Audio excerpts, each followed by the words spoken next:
On August 31st, 1997, the most famous woman in the world died in a car crash in a Paris tunnel. The official story is simple: a drunk driver, a speeding car, a tragic accident. But here is what the official story cannot explain. Why was the most photographed woman on Earth not wearing a seatbelt in a car travelling at high speed through a tunnel at midnight? Why did it take over an hour for an ambulance travelling less than 4 miles to reach a hospital? Why were the security cameras in the Pont de l'Alma tunnel, every single one of them, not functioning that night? Why was the Mercedes carrying her professionally cleaned within hours of the crash, before any serious forensic examination had taken place? Why did the embalming of her body begin in France, illegally under French law, without the permission of her family, before a proper autopsy could establish whether she was pregnant? And why, in the weeks before she died, did Diana herself tell her lawyer that someone was planning to kill her, that it would be made to look like a car accident, and that the people behind it would be connected to the royal family? She wrote that in a letter, signed it, dated it, gave it to her lawyer. 10 months later, she was dead. This is not a conspiracy theory. This is a list of questions that have never been fully answered. And the people who should be answering them have never been asked. Before the tunnel, you need to understand who Diana Spencer really was. Not the fairy tale, the reality. She was 19 years old when she married Prince Charles. 19.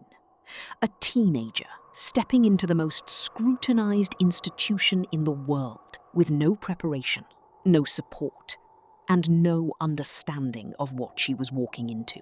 The marriage was not a love story. Multiple sources, including Diana herself, in her own words, have confirmed that Charles was already deeply involved with Camilla Parker Bowles before the wedding, during the wedding, throughout the marriage. Diana was not chosen for love. She was chosen for her bloodline, her virginity, her suitability as a vessel for the continuation of the Windsor line. She gave them 2 heirs, William in 1982, Harry in 1984, and after Harry was born, by her own account, the marriage was essentially over. What followed was one of the most extraordinary psychological battles in modern history. A young woman trapped inside an institution that had existed for 1,000 years, trying to survive. She developed bulimia. She self-harmed. She attempted suicide multiple times. She has spoken about this herself in her own words. And the institution's response to all of this was silence, management, control. They did not ask if she was okay. They asked how to manage the damage she was causing to the image of the crown.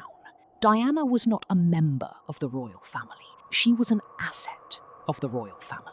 And when assets stop performing as required, institutions find ways to manage them. By the late 1980s, the marriage had become a full-scale war. Both sides were leaking stories to the press. Both sides were conducting separate public relations campaigns. Both sides were building their own narratives. But Diana had something Charles did not: the public. Everywhere she went, hospitals, orphanages, landmine fields, the response was overwhelming.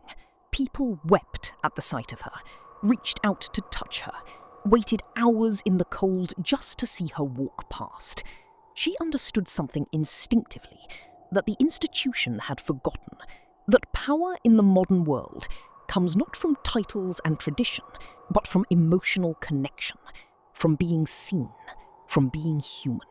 The royal family watched this and felt something they had not felt in a very long time: fear. In 1992, Andrew Morton published Diana, Her True Story, a book based on secret recordings Diana had made herself in her own voice, describing the suicide attempts, the bulimia, the loneliness, the affairs, the institution's cold indifference to her suffering. The book was a bomb detonated at the centre of the British establishment.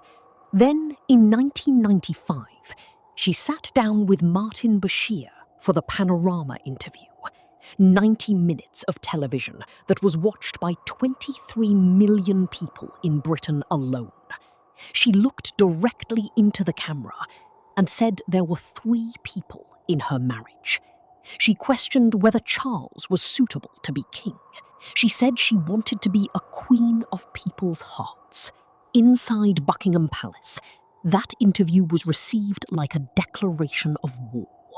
Within weeks, Queen Elizabeth herself wrote to Charles and Diana, demanding they divorce. The divorce was finalised in August 1996, 1 year, almost to the day, before she died. And what the divorce revealed was something that genuinely terrified the establishment. Diana Free was more powerful than Diana controlled. Without the constraints of royal protocol, she could go anywhere, say anything, support any cause, be seen with anyone, and she was. She threw herself into humanitarian work with an intensity that embarrassed governments and shamed institutions. The landmine campaign alone, her walking through active minefields in Angola, did more to advance the cause of landmine removal than decades of diplomatic negotiation. Then, in the summer of 1997, she began a relationship with Dodi Fayed. Dodi was the son of Mohammed al-Fayed, the Egyptian billionaire who owned Harrods and had spent years in bitter conflict with the British establishment over his application for British citizenship, which had been repeatedly denied. The relationship caused immediate alarm in certain circles. Diana, the mother of the future King of England, in a relationship with an Arab Muslim man whose father was considered an enemy of the British establishment. And then came the reports that Diana was pregnant. And then came the reports that Dodi had purchased an engagement ring. The mother of the heir to the throne, potentially pregnant, potentially about to marry a Muslim man from a family the establishment despised.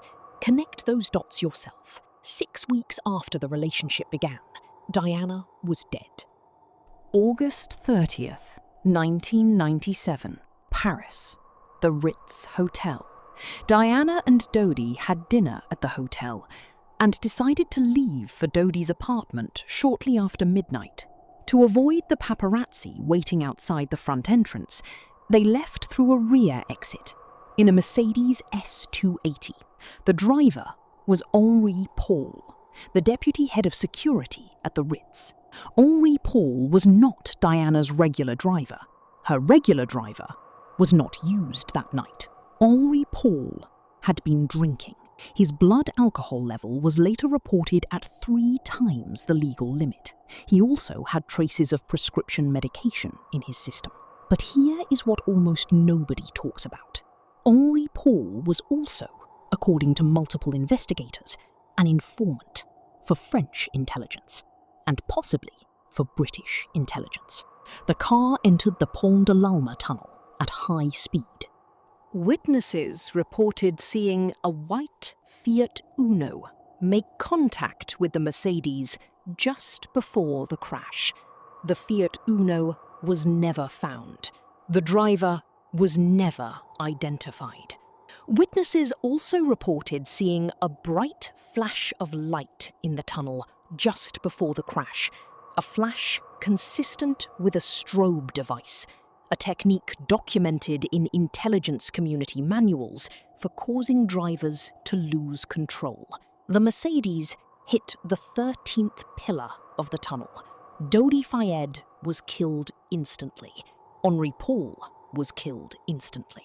Trevor Rees-Jones, the bodyguard, survived. Diana was alive. She was conscious, speaking, asking about Dodi, and then she waited for 1 hour and 43 minutes. The hospital was 4 miles away. She died at 4 a.m. What happened in those 1 hour and 43 minutes is one of the most contested sequences of events in modern history. French emergency medical protocol at the time was to treat patients at the scene before transporting them. The doctors who attended Diana have defended their decisions, but even accounting for French protocol, 1 hour and 43 minutes to travel 4 miles is extraordinary. The security cameras in the Pont de l'Alma tunnel were not functioning that night, all of them, in one of the most surveilled cities in the world. The Mercedes was professionally cleaned within hours of the crash, before British investigators had examined it, before French investigators had fully processed it. The car that was the primary crime scene, cleaned. The white Fiat Uno that witnesses reported making contact with the Mercedes was never found, despite one of the largest vehicular searches in French history.